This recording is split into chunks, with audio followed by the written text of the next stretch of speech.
जवाब दे दीजिए सर। धन्यवाद, महिलाओं को इस देश के धन्यवाद, धन्यवाद। माननीय श्रीमती सागरिका घोष जी, not there.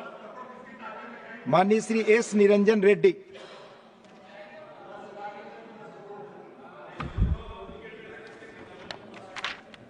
Thank you, Deputy Chairman, sir.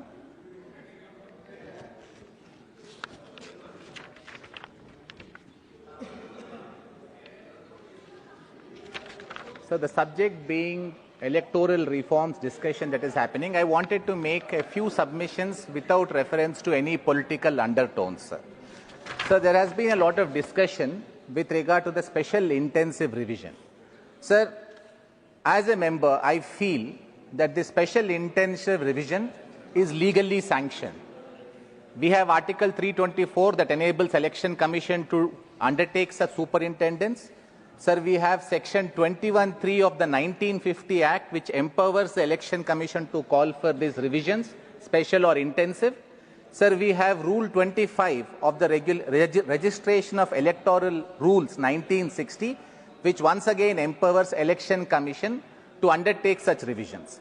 Sir, if there is a legal provision available for Election Commission to do this, the next question would be, is there a necessity to do this? Sir, it is maybe undisputable that our electoral rolls are far from perfect. Sir, a survey conducted in the year 1999 by a noted NGO organization called Lok Satta found that in urban constituencies, 44.5% of voters do not exist. In rural constituencies, it is 15%. Sir, I recognize that the incidence may have come down from what it was found in 1999. But, sir, Bihar throws up a very interesting statistic. Sir, like many other members, I was very apprehensive when they announced that on the eve of elections, they would be undertaking this SIR exercise. I felt, does this have a political reason behind the SIR being undertaken here?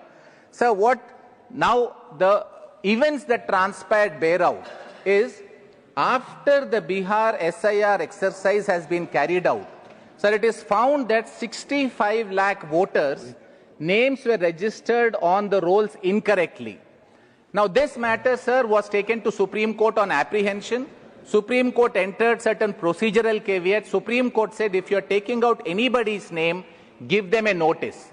Sir, as far as I see, because the matter is still sub judice before the Supreme Court, after the exercise has been completed, after 65 lakh voters' names have been deleted, sir, there is a very interesting press statement that has been released by Election Commission of India, which I have corroborated with the hearing that happened in the Supreme Court also. Sir, Election Commission in its press note of 17 November, I'll place this for authentication, sir, has said something very interesting.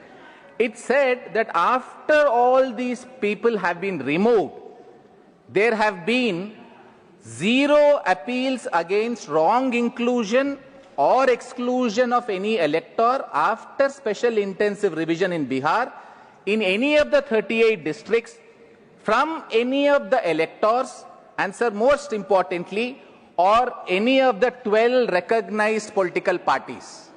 Sir, in the Supreme Court was mindful that certain people whose names have been removed may not have a chance of filing an appeal. So it directed the Legal Service Authority to depute paralegal persons for the purpose of assisting anyone whose names may have been wrongly deleted. Sir, it was noted by the Supreme Court at the hearing on 26th November 2025 that no person has come forward to say that they have been wrongly deleted. Nobody has sought the assistance of paralegal persons or the legal aid persons as the Supreme Court asked the Legal Services Authority to provide. So now this brings out one stark fact, that 65 lakh votes were registered on the electoral rolls that have been removed. Not one person whose name has been removed, not one political party has been able to point out a mistake. Sir, I acknowledge, I want the government to take note. While this exercise has been carried out and they are starting one more round of exercise for half of India, the timing is possibly what is creating an apprehension.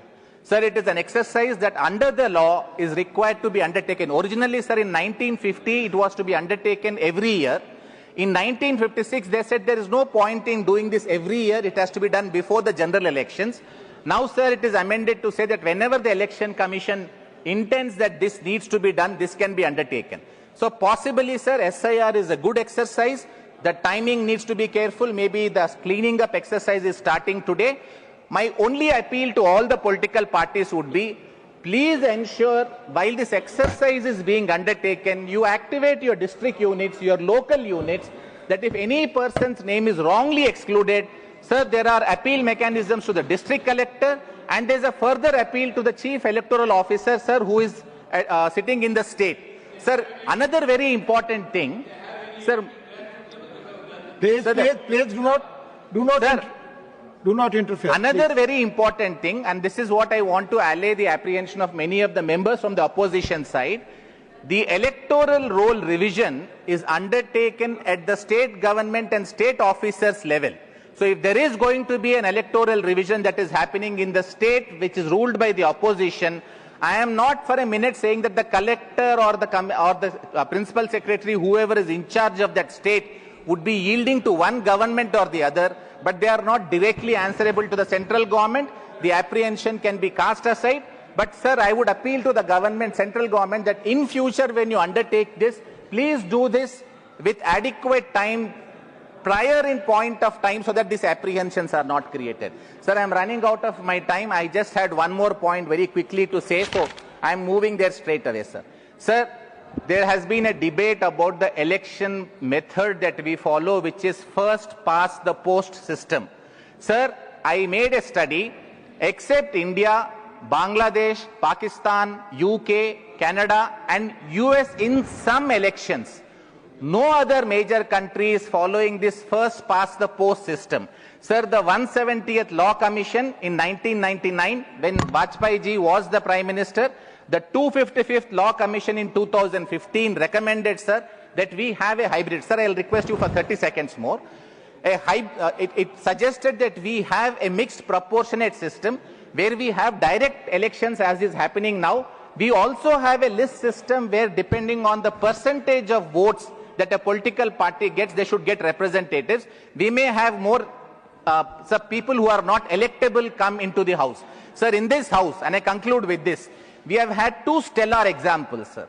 We have had Mr. Manmohan Singh, who was our former Prime Minister. Sir, he had to be elected to this house because the entry barrier for elections to Lok Sabha was so high that maybe for a person of that eminence, if it was little difficult for the party to think of fielding him in a Lok Sabha, something is wrong with our system. Sir, I want this side to take note that one of my gurus, Mr. Arun Jaitley, who we dearly miss, was a member of this house. He brought a lot of grace to this house, but we realized how difficult it was for a person of Mr. Arun Jaitley's stature also to get elected. Sir, if we have these two stalwarts who have a difficulty in getting elected, this is a problem that we have in the legislative assemblies and in the house also, sir. I think I second the recommendation made by Fatima ji that we possibly should have a JPC to look into electoral reforms. Sir, 1999, 2015, the Law Commission recommends this, but nothing has happened. So thank you so much for giving me this extra 1 minute. Thank you.